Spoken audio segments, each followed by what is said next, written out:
Texas lands one, but misses on two targets for the class of 2026. What are the Longhorns getting with Kosi Okpala? And what else could be on the horizon for Texas during the holiday weekend? We'll talk about it on today's episode of Locked On Longhorns. Intro.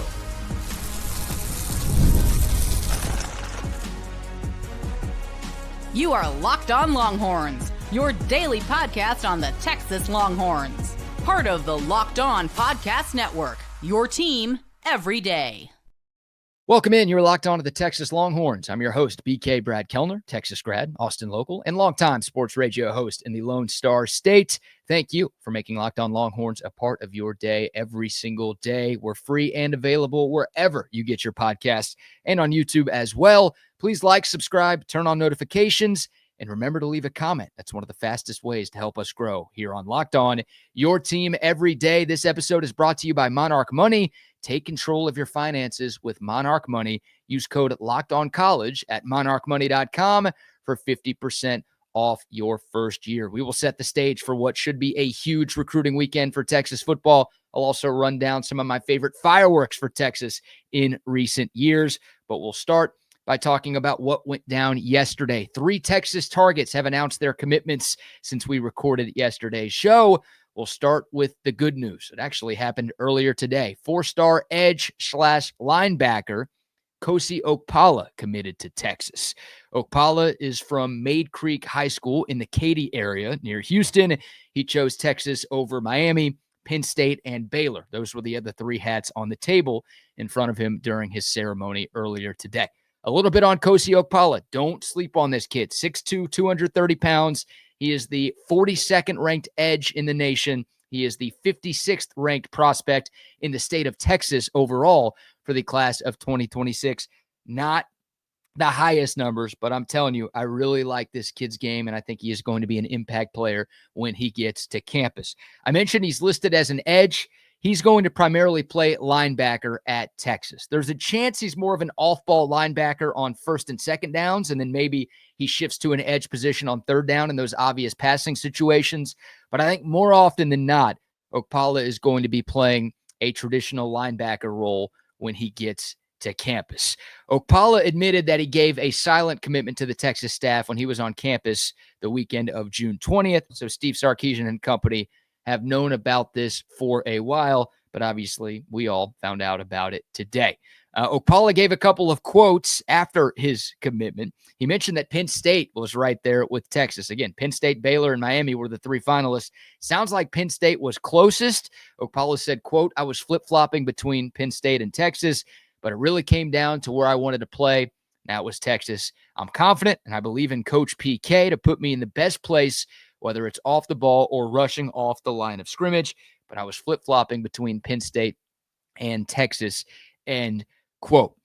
I think the fact that Texas is in Texas, obviously, and Okpala plays his high school football in the state of Texas, that helped out a lot here. And look, PK has done a tremendous job as Texas's defensive coordinator. I think we all trust in PK, and you're hearing a lot of players on the recruiting trail give high praise to Pete Kwiatkowski and a bunch of other members on the defensive staff for Texas as well. But PK, one of the best defensive minds in the sport, and it sounds like he was a big part in Okpala's decision choosing Texas. By the way, PK, of course, the defensive coordinator, he also works a lot with linebackers, more specifically outside linebackers as the Texas DC. So he's going to be working a lot with Kosi Okpala and helping him make that transition from edge to, again, more of a traditional linebacker role. But you heard that quote. Sounds like Okpala is very much open to the idea of learning another position.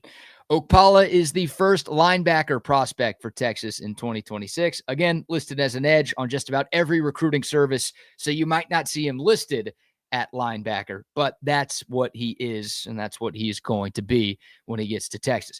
He's no Anthony Hill. I'll tell you, I'm a fan of Okpala. I don't want to sell you a fake bill of goods and tell you that, yeah, this guy is going to come in here and be a freshman All-American and be a potential first-round pick down the road after 3 years like Anthony Hill. He's not that level of prospect, and Ant Hill was a 5-star. He's one of the top 10 players in the country coming out of high school. That's not what this is. I don't think Kosi Okpala is the type of prospect that Leonga Lafau is either. But Okpala is one of my favorite takes for Texas at linebacker in the Steve Sarkisian era. I think he's about at the level of T'Anthony Smith, maybe a smidge below Bo Barnes, who was the top linebacker that Texas brought in the class of 2025. But like we saw T'Anthony Smith play a little bit as a true freshman last year. He showed some flashes. He's going to play a lot more, I think, as a true sophomore. Now, he's not going to start for Texas. Again, Hill and LaFau are your two guys right there. But T'Anthony Smith is going to play a much more significant role on this Texas defense. And I think Okpala, coming out of high school, is a similar caliber player as T'Anthony Smith was. Remember, T'Anthony Smith, the one-time Texas A&M commit, Texas got him to flip relatively late in the cycle. But I look at, some of the other names at linebacker that Sark has brought in. Samaje Burrell, Tausilia Kana. I just hit my microphone. Apologies for that. Darian Gillette post-injury. Darian Gillette pre-injury was, a different player, but post-injury, you weren't quite sure what he was going to be as a college football player. I like Okpala more than those dudes. So he's in the top half of linebacker recruits that I think Sark has brought in. I can't say signed yet because he obviously hasn't signed, but I'm a big fan of this pickup, Kosi Okpala. And this is much needed because what it had been 0 for 9. Like there had been 9 Texas targets who had committed from last Wednesday through today, and all 9 of them picked Texas. Texas was a finalist for all 9 of those guys, but all of those 9 picked somewhere besides Texas. If I said pick Texas, I apologize for that. Y'all know what I meant. Everybody else has been picking somewhere else, and it's nice to get a little momentum with Okpala choosing the Longhorns. So you start to look at the Texas linebacker room moving forward. I assume Anthony Hill is gone after this year. I saw him on a mock draft going 4th overall earlier this week. Like at that position, that's hard to do. It just shows you how good of a player Anthony Hill is. We all know that. We've seen it the last 2 years.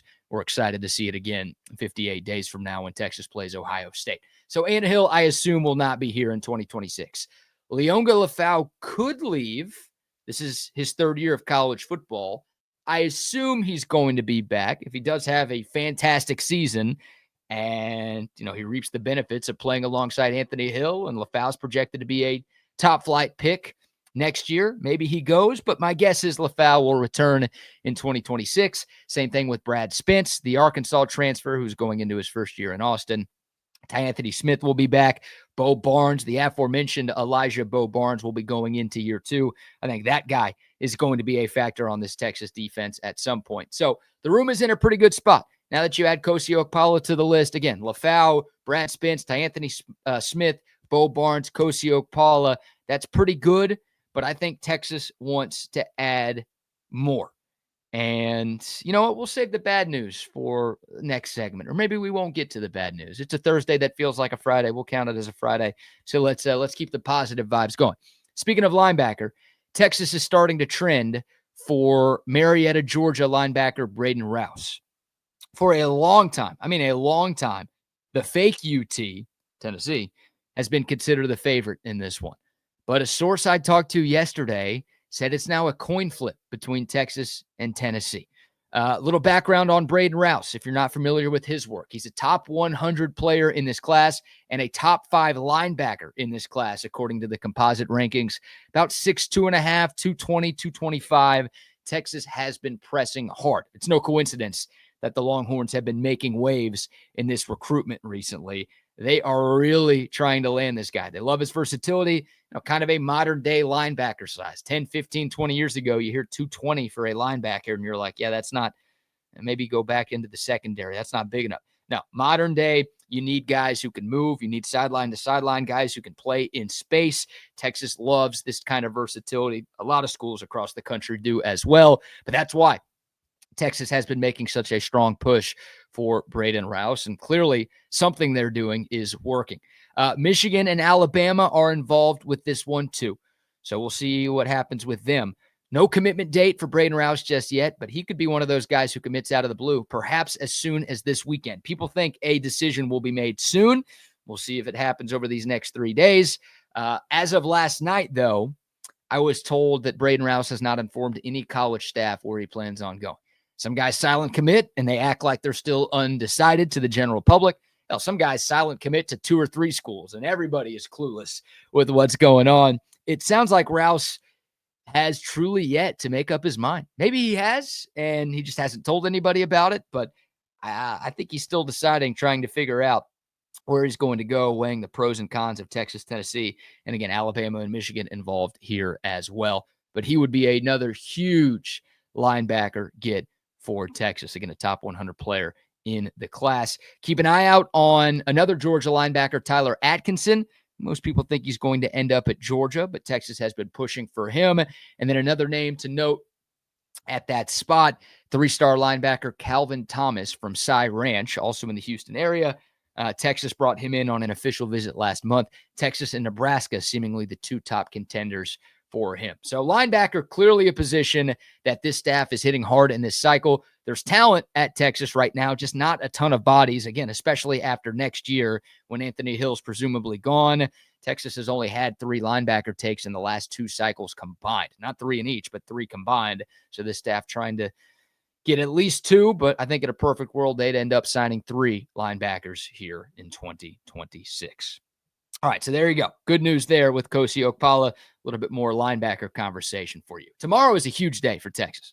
Literally, 2 of the top offensive linemen in the state and in the class are committing. Will Texas land Felix Ojo and John Turntine? We will talk about it. I'll give you everything that I know coming up next right here on Locked On Longhorns.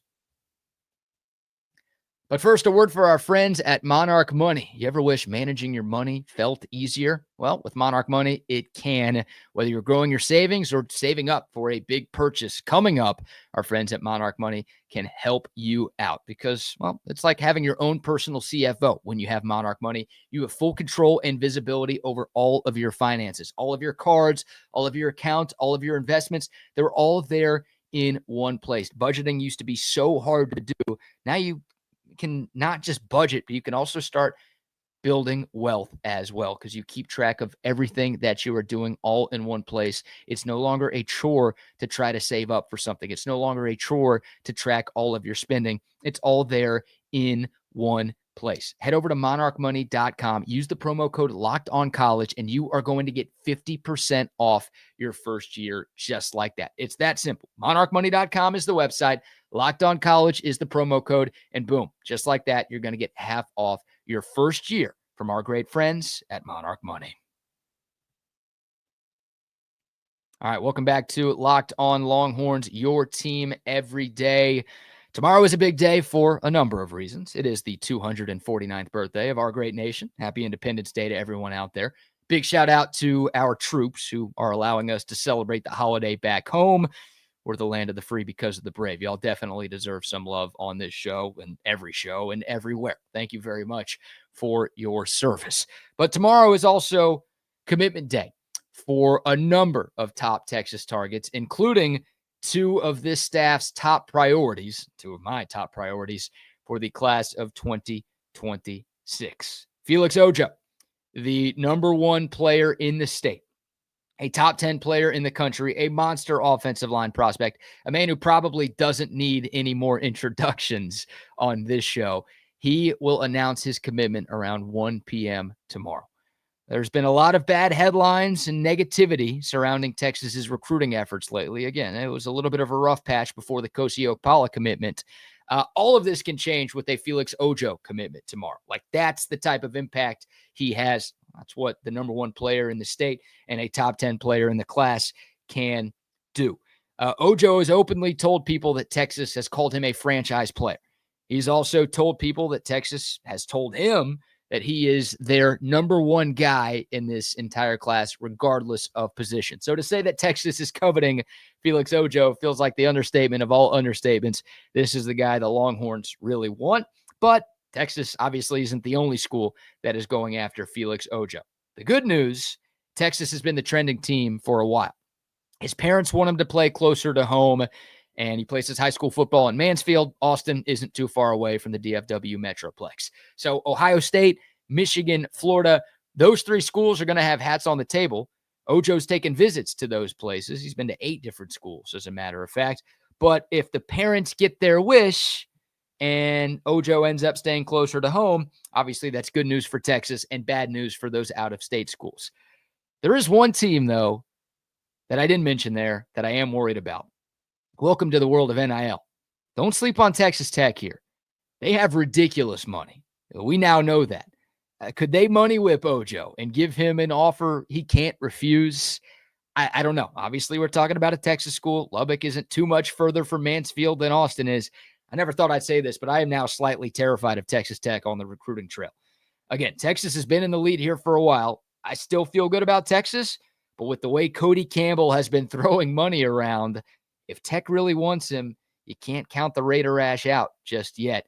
And again, Ohio State's been going after him hard, Michigan and Florida. So there are a number of schools still involved here.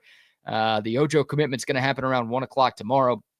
I don't feel as great about this one as I did maybe 2 weeks ago. I still feel like Texas is the leader in the clubhouse right now. So that's at 1 o'clock tomorrow. Around 2 to 2:15 tomorrow, four-star offensive lineman John Turntine III will make his decision at North Crowley High School, also up there in the DFW Metroplex. Turntine has visited Texas more than he's visited anywhere else. A&M is second on that list in terms of visits. They're involved in this one as well. If you're a Texas fan, I'm sorry to bring this up, but the Aggies have landed 2 Texas offensive line targets in the last 2 weeks. Sam Rosenborough committed there 2 weeks ago.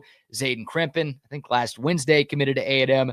2 offensive linemen that Texas had offered, 2 offensive linemen that Texas had wanted. Texas is hoping that's not going to happen here with John Turntine III. Michigan has received a couple of visits. Stanford has as well. Those are the other teams that are involved. Turntine really good.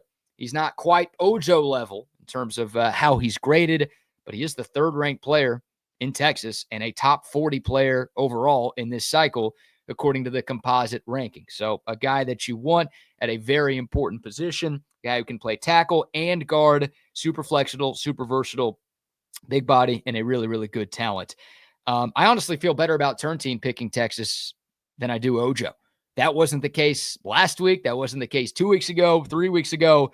Ojo has been pretty mysterious with this thing. Has me, again, a little bit skeptical. Still pick Texas for both of these guys for the record. And, man, if that happens, if Texas lands both of these dudes in the span of like 90 minutes, somebody buy Kyle Flood a drink. Maybe throw him a bar tab. He deserves more than one drink if he's able to land 2 of the top 3 players in the state in a 1 afternoon stretch. Yeah, that'd be awesome. Texas would be set on the offensive line. Now, they already have Max Wright and Nicholas Robinson committed, so that'd be 4 commits on the O-line. I think they'd love to get a 5th. They're still trying to flip Malachi Lee, who committed to Michigan last week, maybe last weekend. So I think 5 is the goal. So Texas would go after 1 more, even if they get these 2 tomorrow. But again, you get Ojo and Turntine, you're sitting very, very pretty up front. 2 more Texas targets will commit tomorrow.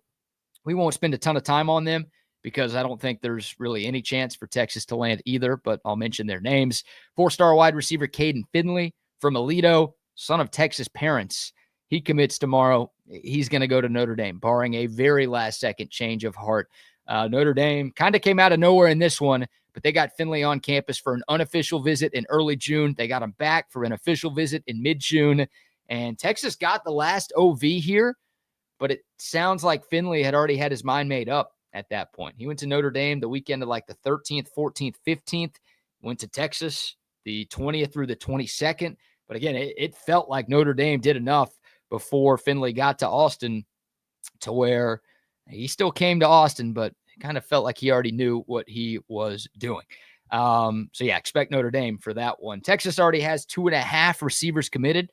I say 2.5 because Jermaine Bishop Jr. is an athlete. If he goes to offense, he'll be a receiver. If he plays on defense, he won't be. But that's where Texas sits right now in the wide receiver room. And then 4-star edge rusher Bryce Perry Wright. I think Texas getting the commitment from Richard Wesley a few weeks ago kind of slowed down the Longhorns' interest here. And I think it kind of slowed down Bryce Perry Wright's interest in Texas. He's either going Clemson or A&M. Clemson has been the favorite for a while, but the Aggies have closed some serious ground here. I wouldn't be surprised at all if A&M is the pick. I think if you're a Texas fan, you got to root for Clemson to be the pick, right? But yeah, I don't think it's going to be Texas tomorrow when the decision comes down. So still a few more D linemen on the board for Texas. They already have a bunch committed, but Jamarian Carlton, he commits next week. We'll talk about him more next week. That's another name to keep an eye on. So there you go, your recruiting primer. What happened yesterday, what's going to happen tomorrow, and through the weekend. We got you covered here on Locked On Longhorns. Expect some fireworks there. Let's talk some fireworks in our next segment. In honor of the holiday, we'll run down some of the top fireworks for Texas football in the recent past. Stay with me on this one.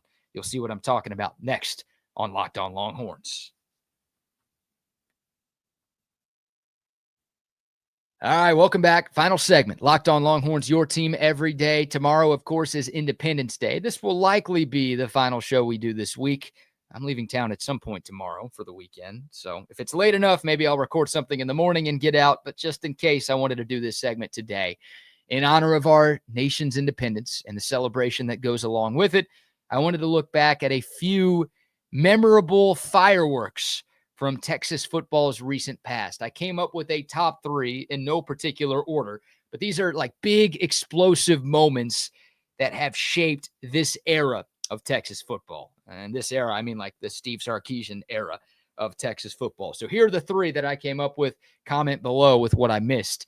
And maybe I didn't miss any. Maybe you agree with my entire list. Number 1, July 21st, 20 and 21. The Houston Chronicle leaks that Texas and Oklahoma are going to the SEC. Yeah, that was big. Like, I remember exactly where I was when I saw that tweet. The world was still a bit COVID-y. I was living in Houston at the time. I was at a patio bar, classic, with the Times. I was with a buddy, and he's like, man, check Twitter. I'm like, what? He said, check Twitter. I'm not telling you. You got to check. And I'm like, all right. So I did, and then boom, there it was. Brent Zwerneman's tweet that he had heard that Texas and OU were leaving the Big 12 for the Southeastern Conference. A massive deal. And for a while, like, I thought I was getting punked. I thought we all were. I wasn't sure if it was fake or not. I trust the Houston Chronicle. I trust Brent Zwerneman. But he was so alone on this story early on, and there were no other, like, rumors or rumblings that this was happening. Credit Texas, OU, and the SEC for keeping things under wraps on that. But it was like, man, is this real? Did he get duped? Did he get hacked? What's going on here? And then we got some weird statement from Greg Sankey where he didn't deny it. He didn't approve it. He didn't say like, oh, it's happening, but he could have easily said, no, it's not true. Instead, it was like very vague and open. And that's when everyone kind of knew like, oh yeah, something's happening here. There are legs to this one. And of course, Texas now a member of the SEC, just past the 1-year anniversary, maybe the first birthday, if you will, of being in the Southeastern Conference. Pretty successful year 1 for Texas, I would say, winning another Director's Cup. That's firework number 1. Firework number 2, January 2nd, 20 and 21, Texas fires Tom Herman and hires Steve Sarkisian. You could separate these, but we're going to combine them. A coach firing always leads to a hiring, so they should be lumped together. And again, they happened on the same day. It was weird because CDC gave Tom Herman the dreaded vote of confidence like a month before the move was made.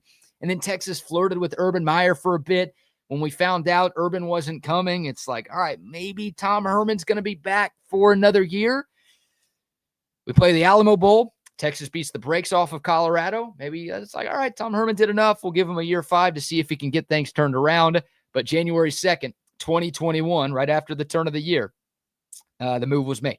Texas releases a statement saying that Tom Herman has been fired. And then just a few hours later, we get the tweet from the Texas football Twitter account saying Steve Sarkisian is the next head coach of Longhorn football.